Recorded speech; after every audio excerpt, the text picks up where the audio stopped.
Full story. I exposed my husband's secret to my friends. Now he won't speak to me. It's hard to explain how quickly a moment of betrayal can unravel everything you thought you knew about your relationship.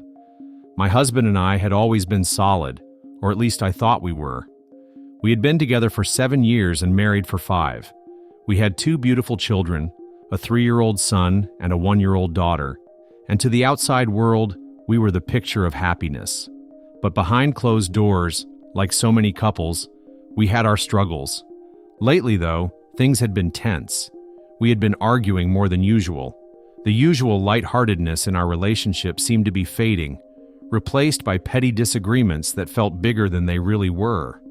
It was as if we couldn't connect the way we used to, and I could feel the distance growing between us.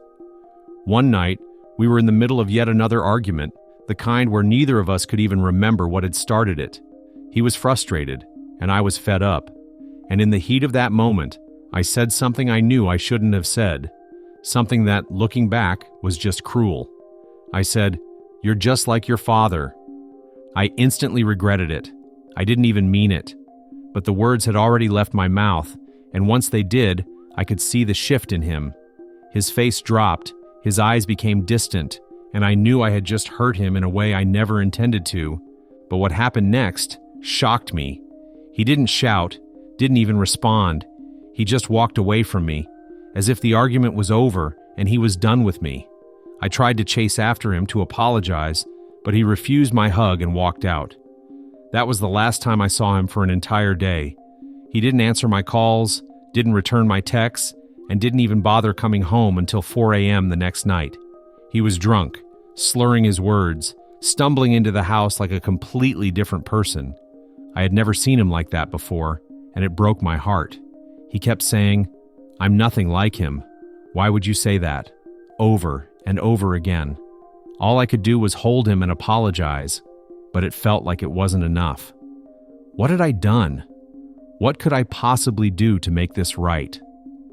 The next 2 days were torture. He refused to speak to me. He wouldn't even look at me, let alone acknowledge my apologies. I was terrified I had lost him for good. He was the love of my life, and I had broken his trust in the most awful way possible. I had exposed his deepest insecurities, his painful history with his father, the man he hated more than anyone. Now, as I sat there, wondering what to do next, I had no idea how to fix this. How could I prove that I didn't mean what I said? How could I show him that I loved him, that I wasn't trying to hurt him? How could I fix the damage I had done? My husband and I had always been different from the start. He came from a broken family, one of those situations where the father's harshness and cruelty left scars that never really healed. His father, a man I never met but had heard endless stories about, had been a control freak. He had a violent temper and used every opportunity to break his son down emotionally and physically. My husband had been a promising athlete back in his youth, once ranked among the top 10 nationally in his sport. But that all came to a halt when his father decided that academics were more important than his son's passion. He demanded that my husband focus on his studies instead of his athletic career, and the years of training, sacrifice, and potential all seemed to fade away. His father's refusal to support his dreams wasn't limited to athletics. When my husband got accepted to several Ivy League schools, his father refused to pay for the tuition. That was the final straw. My husband, only 20 years old at the time, felt completely abandoned by the person who should have been his biggest supporter. He had been pushed to the brink of breaking down emotionally, and yet, his father never showed him any kind of affection or care. My husband vowed he would never be like his father. He promised himself that no matter what happened, he would always be there for our kids. He would never be controlling, manipulative, or cruel. He was determined to give our children every opportunity to pursue their passions, to support them in ways that his father never did for him. And to me, he was everything I had ever wanted. He was a loving, kind, and caring husband. He always made sure I felt appreciated. He wasn't perfect, but he tried so hard. He made spending time with me and our kids a priority. We laughed together, supported each other, and built a life full of love and respect. In the beginning, it seemed like everything was going to be perfect. But lately, things had felt off. It wasn't something I could easily put into words. We were fighting about small things, things that didn't even matter. Every argument felt like a reminder that we were drifting apart. I wasn't sure if it was just a phase or if something deeper was at play, but the tension between us was undeniable. He had been distant lately, and I couldn't shake the feeling that something was wrong. It wasn't until I made that one terrible mistake that I realized just how much pain was bubbling under the surface. The thing is, I knew how much his relationship with his father had affected him. I had heard the stories 1,000 times. I knew how deeply he resented the man who had destroyed his dreams and his spirit. So when I blurted out that hurtful comment during our argument, it felt like a betrayal of everything he had confided in me. When I said, "You're just like your father," I saw his entire demeanor shift. I saw his walls go up, and I knew I had crossed a line I shouldn't have, but I didn't realize just how deeply I had hurt him. He was no longer just angry at me, he was heartbroken. He was questioning everything he thought he knew about me, and all the support I had shown him seemed to vanish in an instant. That night, when he walked out and didn't come back, I couldn't understand why he was so hurt. We'd argued before, and we'd made up. But this time, it was different. This time, I had wounded him in a way I never imagined I could. I had exposed a part of his past that he had spent years trying to bury, and I didn't even realize the damage until it was too late. The days after our argument felt like a slow, painful crawl. Every attempt I made to reach out to him only pushed him further away. I called, texted, and even tried sending him messages through his friends, but nothing worked. He refused to respond, refused to come home. He stayed out late, drinking, and when he finally did come home one night, he was barely coherent, stumbling through the door at 4 a.m. His words were slurred, and his face, his once warm, caring face, looked completely different. "I'm not like him," he kept saying, repeating it like a mantra. "Why would you say that? Why would you say that to me?"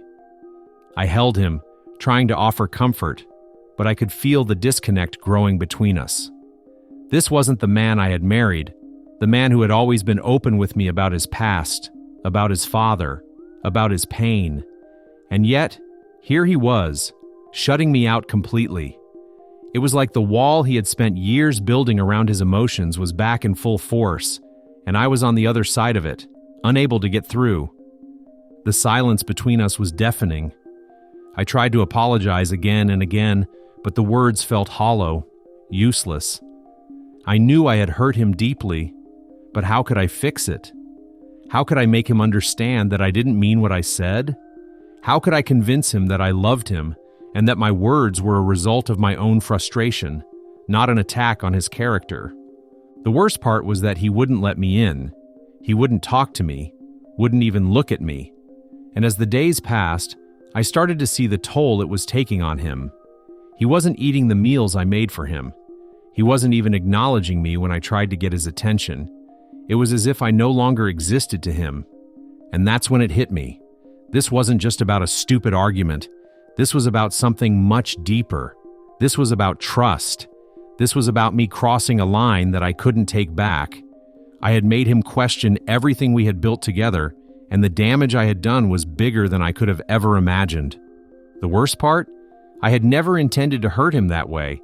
I never wanted him to feel betrayed by me, the one person who was supposed to support him through everything.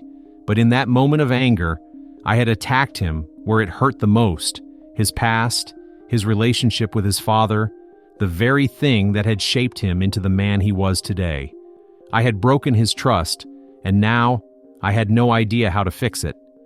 Days turned into a week, and still he refused to speak to me. He would go to work, come home late, and avoid any interaction with me. It was like living in a house with a stranger. Our children didn't understand what was going on. They were too young to notice the tension, the coldness, but I could see it in his eyes every time he passed by me.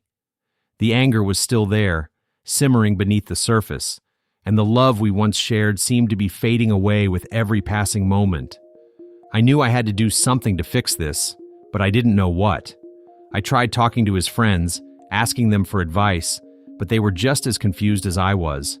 They told me he had been acting differently lately, but no one seemed to know why.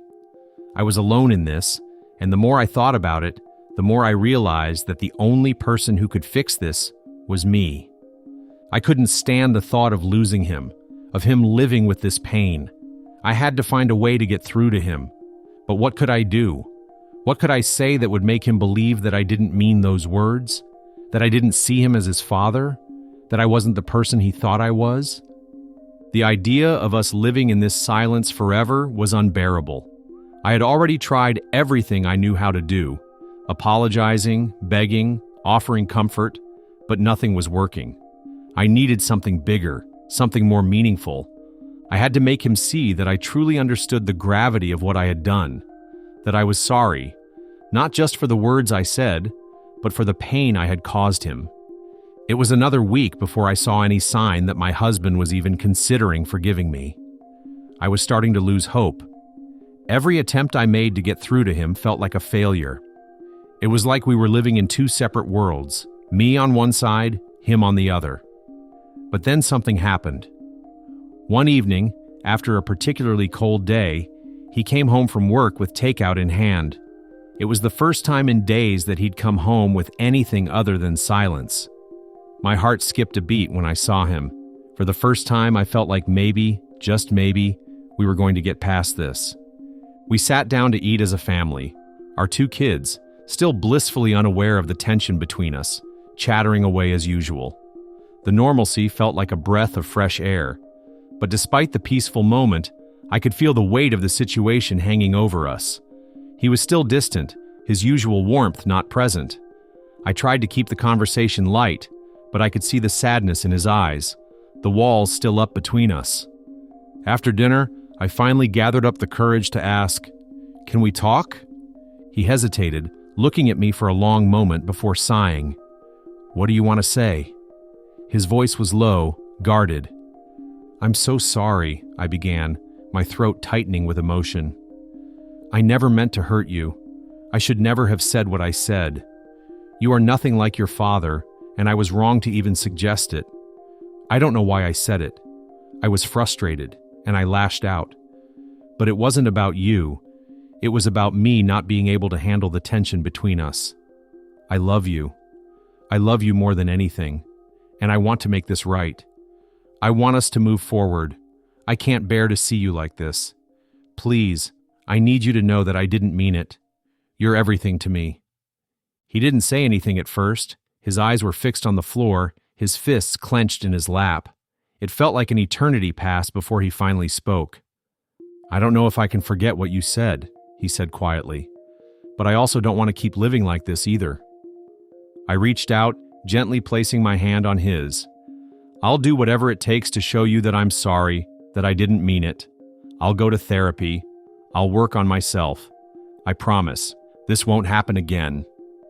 He nodded slowly, still clearly hurt, but also willing to listen. "I don't want to just forget it. I need time," he said. "But if you're truly willing to make things right, I'll try. We can work through this." There was a moment of silence, and then, for the first time in what felt like forever, he reached out and held my hand. I could feel the tension slowly start to lift, but it wasn't gone entirely. We both knew this wasn't going to be fixed overnight. It would take time. Time to rebuild the trust that I had shattered. Time to heal the wounds I had caused. The next few days were still filled with tension, but there was progress. He started talking to me again, but it was clear that things weren't completely the same. He was still distant, still keeping a part of himself guarded. But there were small moments where I saw glimpses of the man I had married, the man who loved me, who cared for our children, and who had always put his family first. One day, I decided to write him a letter. I slipped it into his lunch bag before he left for work. In the letter, I expressed everything I was feeling: the guilt, the regret, the love, and the promise that I would never hurt him like that again. When he came home that evening, he walked in with flowers in his hand. "For you," he said, his voice soft. I could see the warmth in his eyes, and for the first time in days, I felt like we were beginning to move forward. That night, As we sat together in the living room after putting the kids to bed, we kissed for the first time since the argument. It wasn't the passionate kiss of our earlier days, but it was a kiss that spoke of healing. It was a kiss that promised us both that we were willing to try again. The road ahead wouldn't be easy, but we were finally on the same page. We weren't perfect, but we were willing to work through this. Together. The days following that night felt like a slow but steady return to normal. It wasn't perfect, but there was a sense of progress that I hadn't felt before. My husband and I began to talk more openly about what had happened, about the hurt and the healing. We were honest with each other in a way we hadn't been in a long time, and for the first time in a while, it felt like we were truly reconnecting. But healing doesn't happen overnight. The days were filled with small steps, moments where my husband would let his guard down just a little bit more, where we'd laugh together, or I'd catch him looking at me the way he used to. There were still those moments of silence, those times when the weight of what I had done hung heavy in the air, but with each passing day, it felt a little less suffocating. The real change came when he came home one evening after work, holding a small box. He handed it to me with a smile that was a little shy, a little unsure. "I know we're still figuring things out," he said, his voice low, "but I want you to know that I'm willing to try. I'm willing to trust again." I opened the box and found a small necklace inside. It wasn't extravagant, but it meant the world to me. It was a symbol of forgiveness, of us trying again. I looked up at him, tears welling in my eyes. "Thank you," I whispered. "I don't deserve this, but I'm so grateful." And in that moment, I realized that while the damage I had caused couldn't be erased, we were still here. We were still fighting for each other, and we were both committed to making it work. Over the next few weeks, things began to feel more normal. He was still cautious, still a little guarded, but he wasn't shutting me out anymore. We started having the kind of conversations we'd been missing. Conversations about our future, about our kids, about the dreams we still shared. The trust was still being rebuilt, but it felt like we were finally headed in the right direction. There were no grand gestures after that, no dramatic moments of reconciliation. It was more about the quiet moments, the hugs, the words of encouragement, the way we supported each other through the daily challenges of life. It was about showing up for each other, even when it was hard. But what struck me most was how much I had learned from this experience. I realized that trust is fragile and that words can do damage that takes a long time to heal. I also realized that the strength of our relationship didn't come from never making mistakes. It came from how we handled those mistakes, how we learned from them, how we communicated through the pain, and how we chose to keep fighting for each other. The aftermath wasn't easy. There were still moments of doubt, moments where I questioned whether I could fully rebuild the trust I had broken. But with each passing day, I knew we were stronger than we had been before. We were more honest, more patient, and more determined to make our marriage work. As for my husband, he eventually forgave me, not just with his words, but with his actions. And with that forgiveness, our relationship grew in a way I didn't expect. We had faced something difficult together, and we had come out the other side with a deeper understanding of each other. We weren't perfect, but we were trying, and that was enough. And while it took time to get back to where we were, I could honestly say that we were better for it. We had both learned the importance of trust, of communication, and most importantly, of never taking the love we had for each other for granted. Story 2. My ex-mother-in-law sent her church friends to harass my daughters and I. I have now exposed her family to her church community, and she's getting shamed and shunned at church. My 46F daughters, 17 and 15, have a strained relationship with my ex-husband's parents, 78M and 80F. My ex passed away in an accident last year, and we've had some major family drama since due his cheating and him leaving 2 boys born with his affair partner orphaned. She also died. Part of the drama has been my ex-in-laws trying to get custody of my daughters and them also trying to live with us. First one we're going to court over, second one will never happen. Where we live, there's a weekend market with fresh produce, eggs, meats, and other products straight from farmers. This week was extra special since it was my youngest birthday. Since her party is later in the month, I decided to give her a budget and set her loose on the market to get whatever she wanted, mostly chocolate and sweets. After an hour, I did start getting worried, and just before I called her, she called me. She was crying, saying some weird people have cornered her. I ran to her with my oldest daughter to find 6 older women berating my daughter for being unchristian, for refusing to spend time with her paternal grandparents, or for wanting to be a good big sister to her poor orphaned baby brothers.